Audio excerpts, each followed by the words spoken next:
Hello, it's George Kaiho of Jettison Bar in Dallas, Texas. Today's video, I'm gonna talk about punch.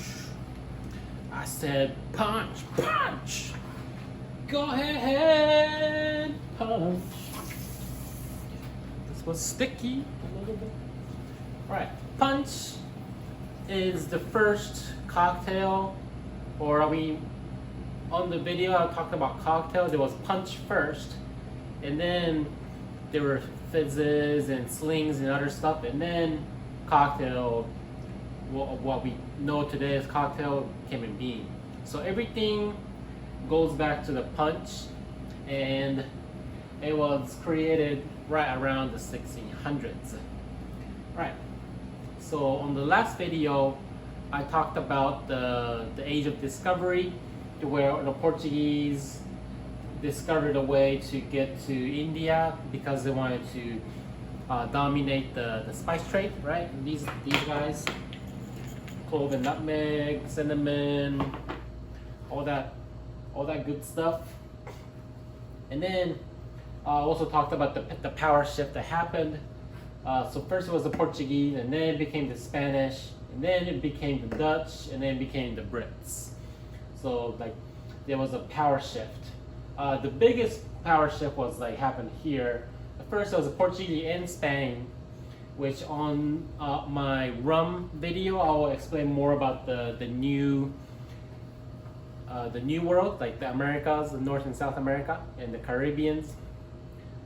But they pretty much split. Like Portuguese pretty much took this side of the world, Spanish took that side of the world. And Pope said, "Oh yeah, you just split the world in half, like Tordesillas treaty, right?" Anyways, about the 1600s, around 1600s, Portuguese and Spain power was on a decline, particularly on the India and Asia, and Britain and Dutch became more strong. So there was a pretty big difference between these two, and if you study history, of course, you know these two countries are Catholic, and then these two countries are Protestant. Although Brits being Protestant, they became Protestant because the king wanted to divorce his wife. Anyways, so these guys, Portugal and Spain, they wanted to expand their power as a country. So it was like the whole country, the whole kingdom, it was their project to do this. That's why like the Felipe, King Philip the Fifth, no, the second, I forgot which Philip, like discovered the Philippines is named after King Philip, or what was that, the female queen that sent Columbus, and all that kind of stuff. It was led by the country. Britain and Dutch was not led by the country. It was more business driven. Although the country, like the kingdom, they gave them all the rights, but it was not led by the government. So both of the countries, they made a conglomerate. Sorry for my pronunciation. Basically, all the small business, they combined and they formed this large corporation called the East India Company. So there's a British East India Company, which probably a lot of people know about it, and then there's Dutch East India Company. And basically, so the government didn't want to take the risk of funding people to sail all over. It'll take months, and it's a very, very high risk thing to do, trade. So they will support the companies, but they're like, oh, I'll let you guys do it, and I'll like kind of skim off the good stuff, but you take the risk, and then you guys deal with all the dangerous stuff. If you can mess with these guys on the way and make like sink some ships of these guys, it'll be great. That kind of stuff. But I don't take the responsibility. That's what they do. Anyways, so after the Portuguese power has declined, it became a story where who's gonna control this region. And then again, today's Indonesia, Molucca Islands. This still at this point, this is the only place that you can get clove and nutmeg, especially nutmeg, because on the last video I said it's very hard to you can't just like move it to another place and grow it. Difficult. And then on top of that, islanders, local people, they knew it was valuable, and then Portuguese knew it was valuable, so they want, like, as long as you can keep power, as long as you get control of this island, you can control how much is going out. So on purpose, they tried their best not to have the seed or whatever, like they tried their best to block anything but the actual spices that goes out. They even like burnt like extra, if they got too many, they even just burnt it so that they'll get like a certain amount of supplies all the time. Right. So in the ocean, British East India Company and Dutch East India Company, they were fighting. Who's gonna take this section? Who's gonna take this island?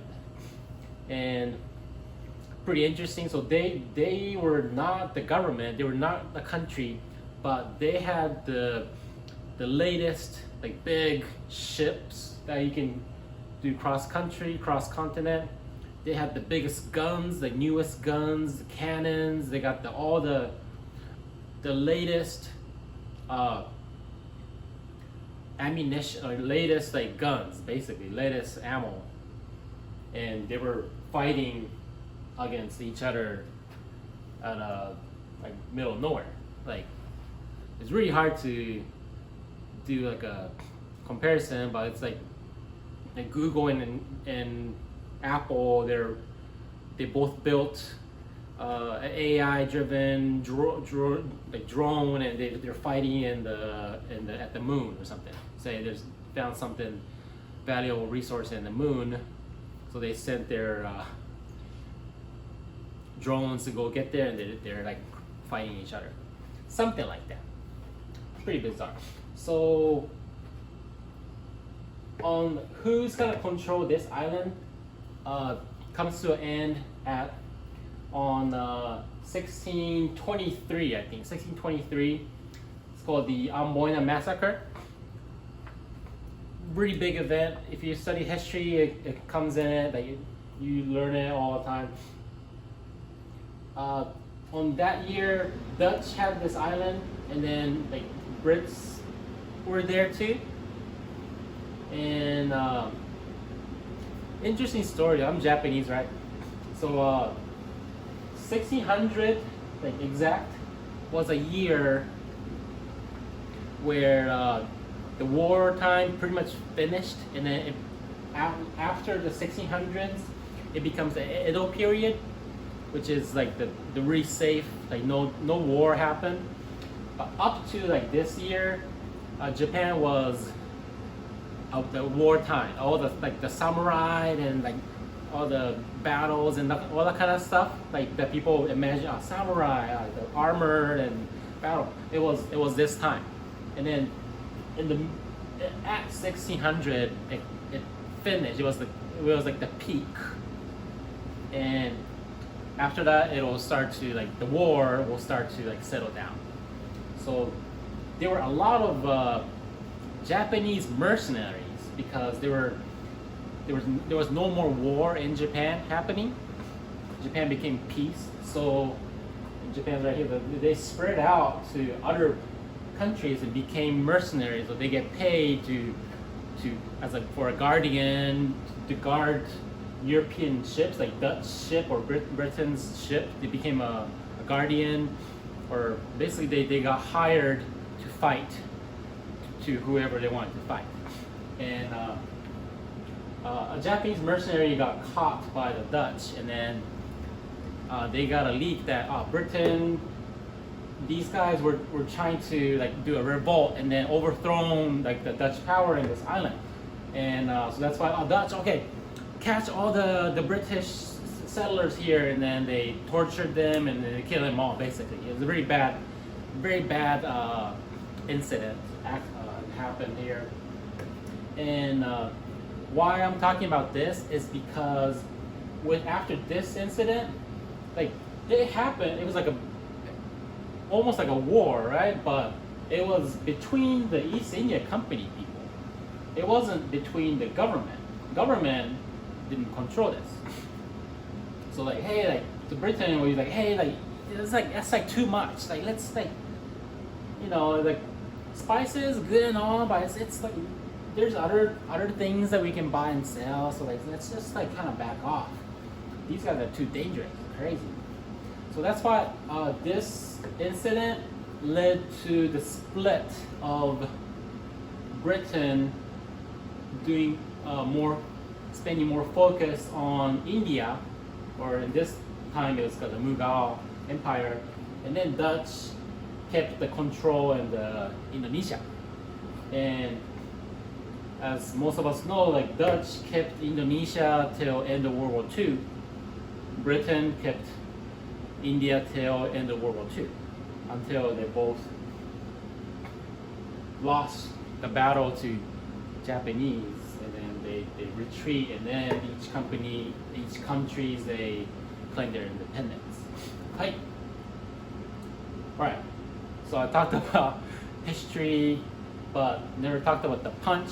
So punch was said that it was born in India, slash on a ship that goes back and forth, Britain and India. So it was born by the British East India Company, basically. And the origin, I put 2 on the origin, but it's actually just 1, because the crews on the ship that gets on and off, and then the resident that stays at the station here are basically the same. You gotta get on a ship to come here and stay here. So it's basically the same thing, same people. People are the same, yeah. But origin is a boost for the crews. So I wear shoes for crews, but punch origin is boost for crews. So on the last video, Age of Discovery, drinking water can be dangerous on the ship because it's kept on the ship for like months. So you add a little alcohol to make it safe to drink. I'll talk about that. And then there's a disease called scurvy that it's deadly if you don't have enough vitamins, specifically vitamin C. If you lack on vitamin C, you get this disease, which is bad. And then they're on spice trade. So it was a very normal thing. If you're on a ship, you get daily rations of alcohol. Like you get like, I forgot the exact amount. Like you get 3 rums a day or something. You get 3 jugs of alcohol per work day. I mean, you're on a ship, so you're like pretty much stuck, to work there. And this practice, like to give out alcohol, like certain amount of alcohol daily to the workers, was a very normal thing up till like the 20th century, like early 1900s. It was very normal. Say you have a factory, you have a factory worker come in at 8, and then like at 2 p.m. you get a lunch break, and then you also get a cocktail break. It was like built in. It's pretty interesting. I need a cocktail break. Right. So the biggest thing was it was born on a ship. So to mix everything up, and then I'm gonna explain the 5 elements later, and in relation to the booze booze for the cruise. And then it became the settlers' creation. So they were settled here. They were stationed in Madras, Bombay, or Calcutta. Those are the major ports. So you need people to stay there to have the shop set up and establish relationship with the local people. And then a couple times a year the ships will come and go, and then you are busy, you're doing work. But a lot of spare, it's a very important job to be here, but a lot of spare time. Like, you don't like you might have a lot of work for like a week, and then after the ship left, and you have not much to do. So they exchange letters, and the earliest record was in the early, like 1608 or something. I forgot the exact number, but in the letter where the name Punch was mentioned. So it was definitely born through the East India Company. All right, the name, there are two theories for how the name Punch came in being, and it's only a theory. Nobody can really find out exactly, but most likely the top one, it means number 5 in Sanskrit, which is the language in India. The details I'll explain later. And then there was also like another theory that is like it came from a cask named Panchan. So if you like whiskey, some people know like there are different size for the cask to you store your alcohol. That there's like quarter cask or like they're like Panchan. There are a lot of different sizes. There are different names. One of the casks is called Panchan, and of course you put booze in a cask to put it keep it on the ship. So Panchan got shortened and becomes Punch. That's another theory, but this makes a lot more sense, and it's because the elements I'm about to explain. And so Punch has 5 key ingredients. That's probably why it's called 5 in Sanskrit. So you need strong, weak, sour, sweet, and bitter. So let's go ahead and make a punch that was on the ship.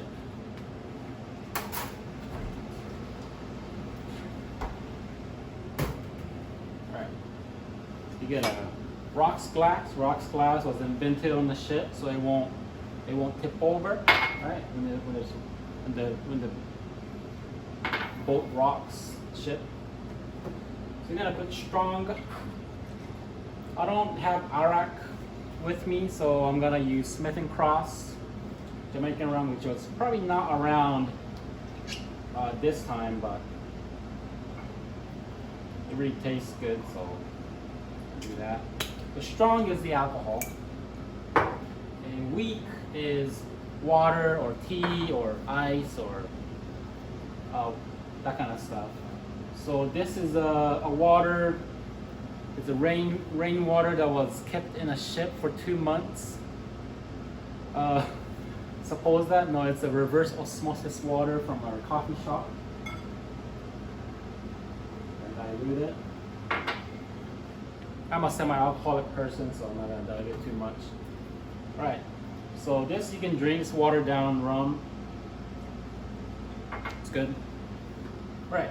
Now I'm concerned about my my crew's health condition, so I'm gonna add some citrus, some lemon. Lime is not really common in Europe, but lemon is, like especially like in Spain or Italy, wherever, like Mediterranean climate.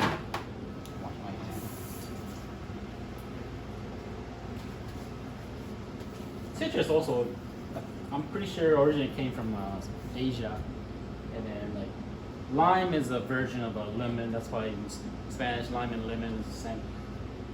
Right. So now I drink it. Now it's pretty. So alcohol is strong, room temperature water, and then now you got citrus. It's pretty sharp, right? You know, I can totally drink this, but let me add some sugar. This is a concentrated syrup so that it's easy to drink. And of course, sugar was another major items to be on the ship because Europe couldn't produce sugar, which is gonna be on the rum video soon. And then spices, we got a bunch of spices on the boat. So using one wouldn't hurt, right? Because like here it's so cheap. So yeah, there's some nutmeg. And then like during this time, like nutmeg was such a expensive thing. Like probably today's like white truffle, black truffle kind of level, to where people used to have this like nutmeg grater. It's like a middle like silver thing that you can put several nutmeg inside and can like take it out, nutmeg out, and they can grate it. People would like hang it as like a necklace and then like walk around, and like there was a sign, oh, like that, he has a nutmeg grater, he must be a rich person. So like, yeah, like just like show off, like showing off your like brand or like a watch or something. It was like a nutmeg grater was a way to show off. All right, let me drink this. After the sugar is in, it's very easy to drink, and the nutmeg, it smells nice. So yeah, well done, East India people. Thank you. So I said number one on the punch because this idea of punch becomes very, very popular in Europe, and all the rich people, they start to come up with their own punch, and then it gets to be used in a lot of parties and things. So on my next punch story, I'm gonna introduce some of the cool stories regarding punch. So until that, cheers. Poosh.